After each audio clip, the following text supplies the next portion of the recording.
So my topic today is blockchain solutions for law and corporate governance. By way of looking at the outline here, I wanted to introduce very quickly the topics of this very short 20-minute presentation.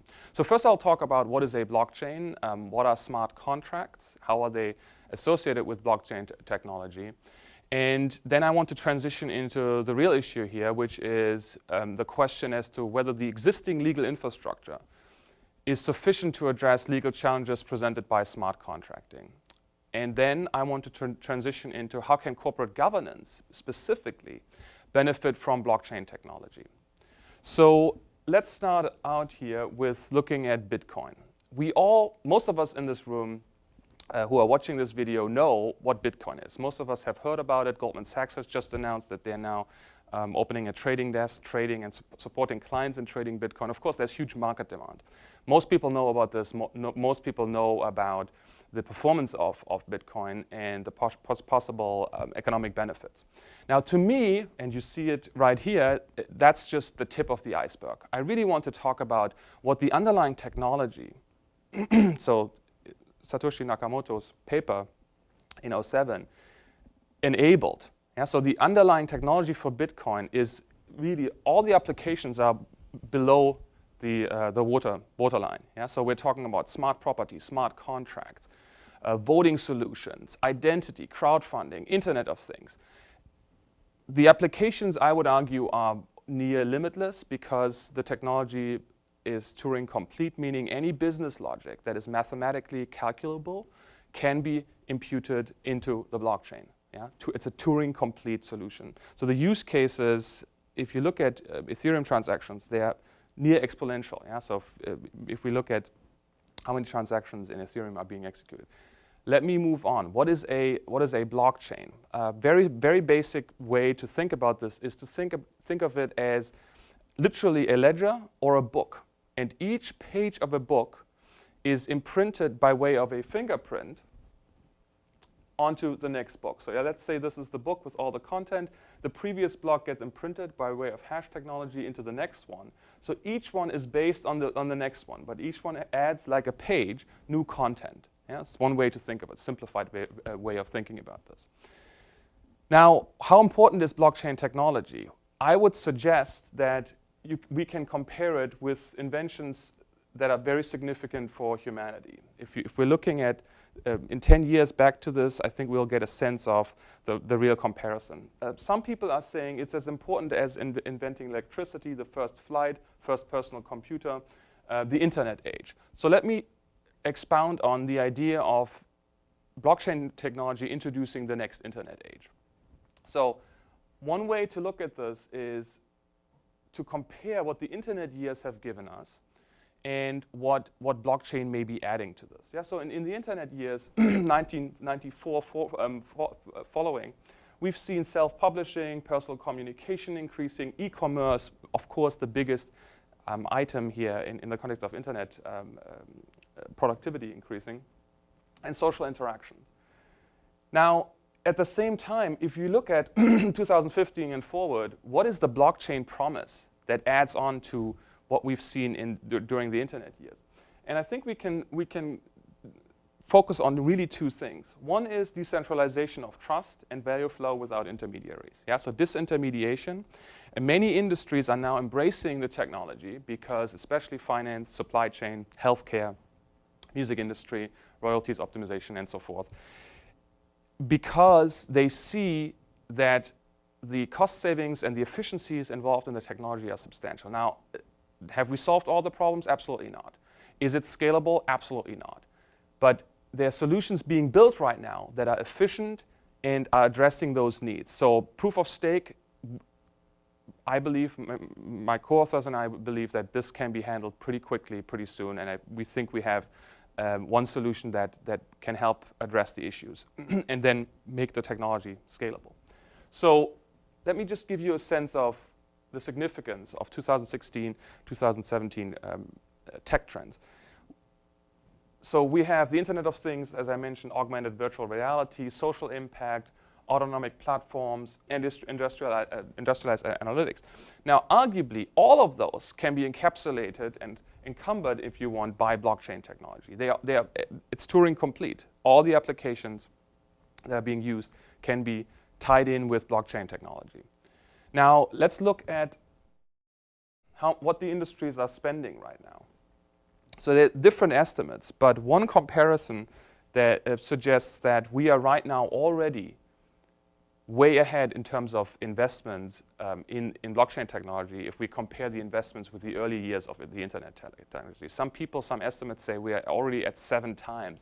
So the total dollar amount of investment in the technology is already at this point exceeding by up to 7 times the equivalent investment that we saw in internet technology in 1994. And that's a significant distinguishing factor, yeah, that we may want to consider. So what are these blockchain startups doing? Well, in the centralized world, the world that we're all used to, that we're all coming out of, every information comes out of a centralized platform. Yeah? So think of the traditional taxi company. The traditional taxi company required that the consumer called up the centralized system then called the taxi company, gave the address, and the respective cab driver would come to the address to pick up the customer. In the current situation, we're dealing with decentralization by way of Uber and Lyft, where technology is already taking over large parts of the centralized systems and connecting consumers and producers directly. Yeah?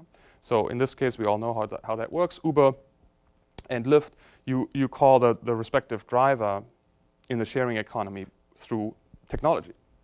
Now in the future, one way to think about this is that 25% that we all pay to the service providers, such as Uber and Lyft, can actually be shared directly between producers and consumers. Meaning, if I have a blockchain-supported system that allows me to call by way of a GUI, a graphical user interface, to call a service provider, a driver, directly without having to go through the platform provided by Uber, that producer and I, the consumer, we can share that 25% that we otherwise would pay an intermediary such as Uber.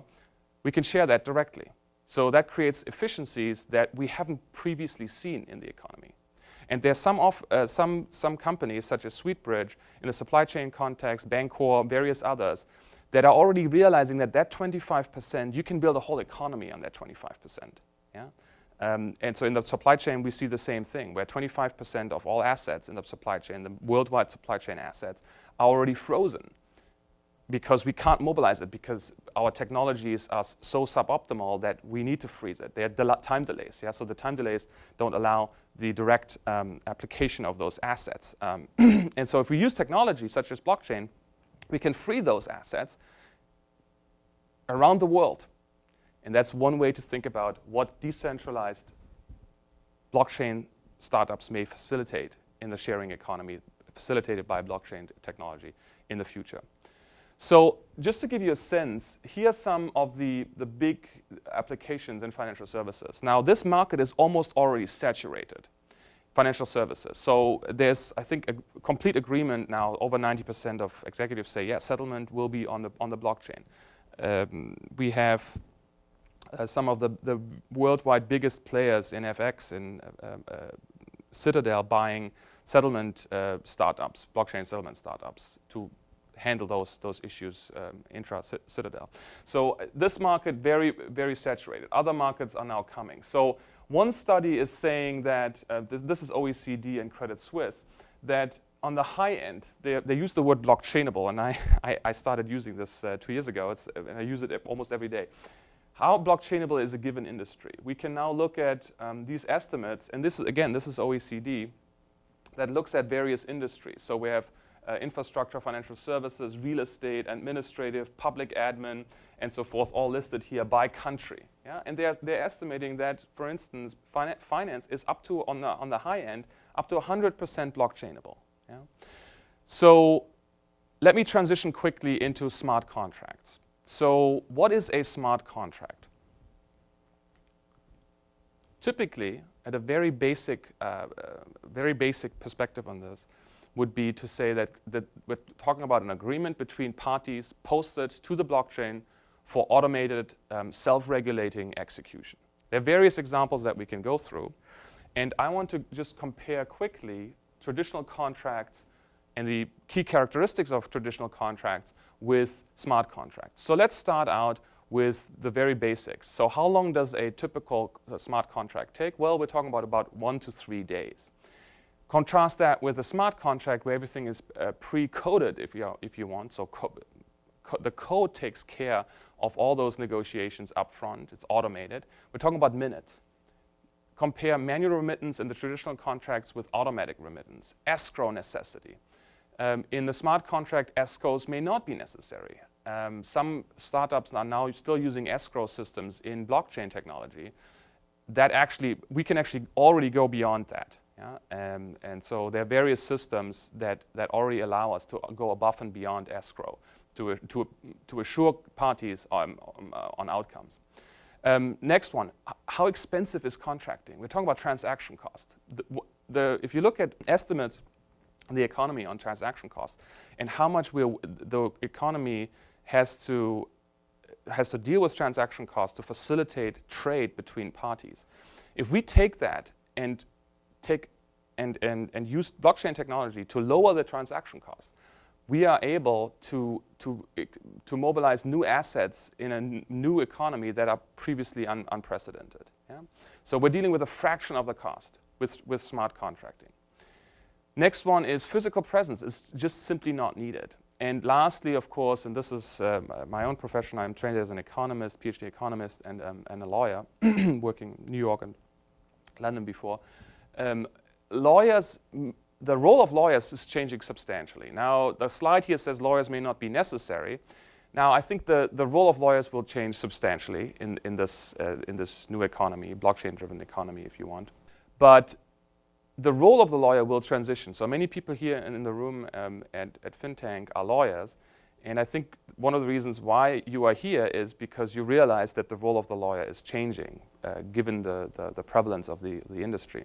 So to me, to add my 2 cents to this discussion, to me, the role of the lawyer will change in that lawyers will become knowledge engineers, meaning we are adding a disciplined, so cross-discipline element to the practice of law that is unprecedented. So I teach coding for lawyers. To me, coding for lawyers will become now. I'm biased, you might say. Of course I am.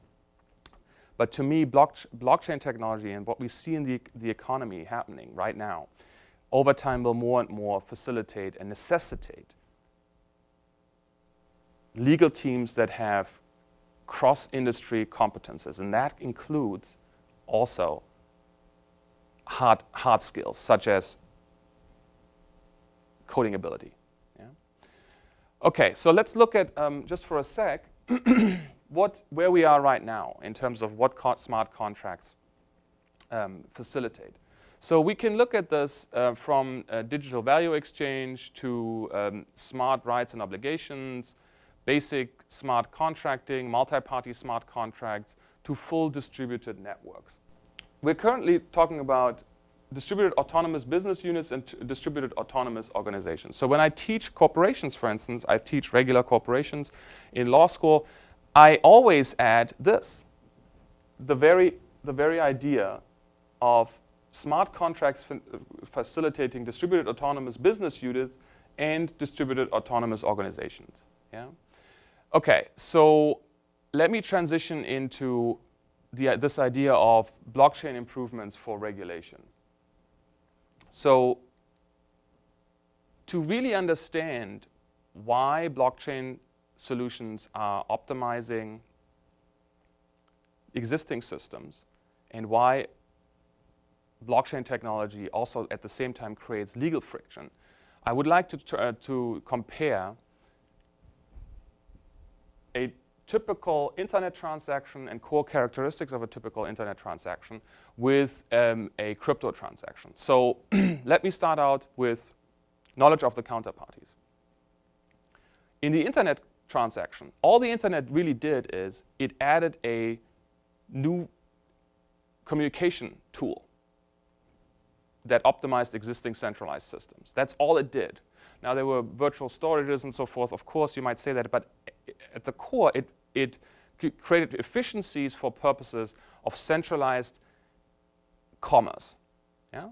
So what we have is, in terms of knowledge of the counterparties are still known. The IP address is known. Now contrast that with crypto transactions, where the virtual private network and cryptography really make parties anonymous if they so choose. There is no way. So there is no way.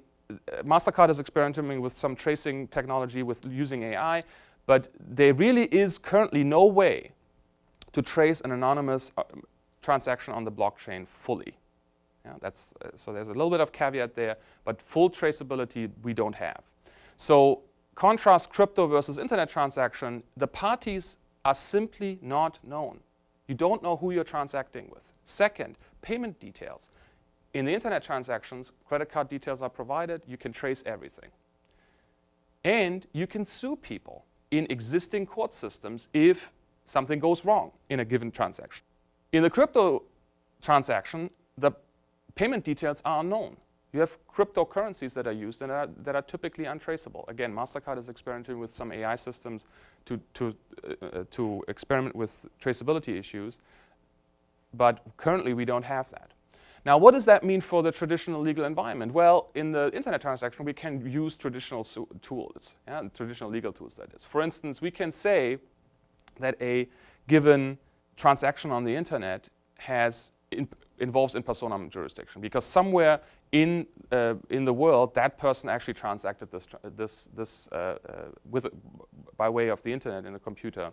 But there's some court in the world has jurisdiction over this person. We can't say that in a crypto transaction, because smart contracts are self-regulating and self-executing, and many lawyers in the room, especially those who teach federal jurisdiction with whom I've talked before, will take issue with this and will argue, no, you can always exercise in personam. Somehow, we can always have traditional court jurisdiction over it. I take issue with that. Technically, legally, yes. Practically, the traceability is near impossible. So even if a court were to engage experts and try to determine the physical presence of a given counterparty, that if they did it, I would even argue that creates such challenges, practical challenges, economic challenges, that it is near impossible. Practically, broader scale, this is impossible to me. That creates issues, because now we're taking all those people who are transacting in crypto that are not traceable, using cryptocurrencies, and having anonymous parties involved. We're taking all those transactions out of the existing legal infrastructure. Many of you in the room will take issue with that, and you should. But practically, those transactions are non-traceable, cannot be litigated in existing courts. There are no remedies. So the question then becomes, what are possible solutions? So I talked about the implications of anonymity. I talked about the lacking enforcement of smart contracts and the limited regulatory oversight that is currently possible. The remedy that I've been introducing, the ABA just published the paper in the Business Lawyer, is distributed jurisdiction. My opinion, we have to find ways to deal with those issues that are coming out of the incompatibility of a crypto transaction with the existing legal infrastructure. Again, anonymity, the payment details are unknown, the knowledge of the counterparty lacks, there is no knowledge of the counterparty, and the legal systems don't work, remedies don't exist really. So if that is true, I'm offering a solution by way of distributed jurisdiction. Now, what is distributed jurisdiction? We're talking about an intra-blockchain solution that optimizes smart contracting, meaning that provides arbitration remedies for smart contracting. I use the word arbitration, that is probably inappropriate because most of you are now thinking about the existing arbitration systems with existing arbiters. That's not what I mean by arbitration in crypto. I'm talking about an open platform that is free to use for anybody who wants to. Yeah, there's no fees associated with this. that uses blockchain technology to provide final solutions for smart contracts that created issues for the counterparties. The way, and this goes way beyond, above and beyond this short presentation on blockchain technology and the law, the way this would work, this will work, is that you're creating a break clause, break clause for a given smart contract that allocates the dispute to an arbiter that provides arbitration services, but only resolves the issues as they pertain to the small universe of that particular smart contract. I'll end that discussion here, but this is possible. This has already been developed. We just have to release the code and make it all happen. Now, let me talk about blockchain solutions for agency problems in corporate governance. What is a typical agency relationship? Well, a typical agency relationship involves a principal and an agent, a third party. The principal, of course, and this is how capitalism works, so to create economies of scale, you can't handle everything. You need to delegate. You delegate to an agent. The agent now becomes your agent for purposes of contracting with a third party. This is a typical setup. Yeah? So the contract is formed between the principal and the third party in this case, but the person who negotiates the contract is the agent. Yeah? So that creates substantial problems that we really haven't resolved in corporate governance. I would argue, and I argue this in several papers, that our current corporate governance framework is a patchwork solution that hasn't fully resolved the underlying problem. And I'll explain why. So what happens is we see the principal contracting with third parties through the agent, but the agent cannot possibly anticipate all the information the principal would like to know. So there's a disconnect between the agent's knowledge and the principal's knowledge. And the agent naturally provides selective information to the principal. The agent deals with the outside world on behalf of the principal, becomes unfiltered information, but provides filtered, selective information to the principal. That's the core principal-agent problem. Yeah? So if we translate this into corporate governance, into our current corporate governance solutions, we look at the following. We have a principal who is the shareholder that has ownership, and we use various control mechanisms that I talk in various papers about and discuss these solutions. Again, this is the best we have right now. Yeah? Aligning the interest of the principal with the agent is the way we handle these conflicts right now. So the agents here is the board of directors, senior management, and the principal are the shareholders. They have ownership. Down here, the agents, the board of directors, and the senior management, they hold control. And so there is a real disconnect, if you want, between the agents that control and the principals that hold ownership. And the way this is handled right now, and of course out of this come all of the problems that we are seeing in the newspapers regularly.